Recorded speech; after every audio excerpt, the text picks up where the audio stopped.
Dès le petit jour du samedi 17 novembre, une foule de gilets jaunes a investi le rond-point de Carrefour à Créon.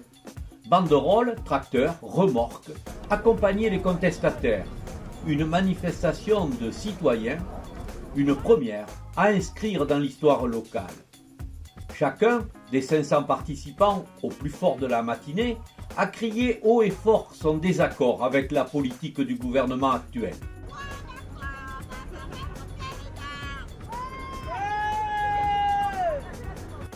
Ou plutôt son opposition aux mesures mises en œuvre par le président Macron. Les magasins de la zone commerciale du Pastin ont dû se résoudre à placer cette journée dans la case pertes et profits. Pour la grande majorité néophytes en compétences de manifestation de rue, ces gilets jaunes ont engrangé de nombreuses informations sur les difficultés inhérentes au blocage d'un rond-point. Sous la surveillance rapprochée de nombreux gendarmes, la manifestation n'a pas connu d'incident majeur. Des conflits mineurs entre gilets jaunes et automobilistes grognons se sont réglés à l'amiable. Une belle démonstration de respect entre des personnes en lutte et d'autres engluées dans les bouchons.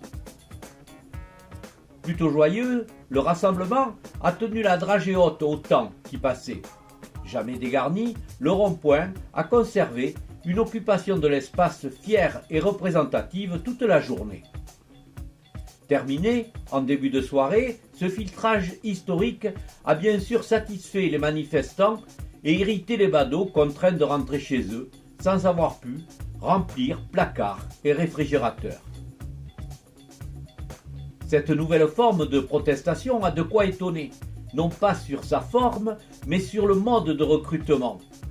Elle est la première d'une mobilisation nationale créée avec comme porte-voix les réseaux sociaux.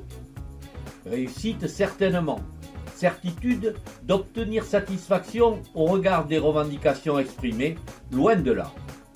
Rester sur un échec porterait un préjudice fatal à cette expérience de lutte hors des réseaux traditionnels. Il susciterait des rancœurs propres à éloigner pour longtemps ces primo-manifestants d'expression collective de rue. Un danger pointe au bout du nez. Laisser la place à des manifestants plus durs, plus violents, si les élites ne prêtaient pas attention à ce cri collectif.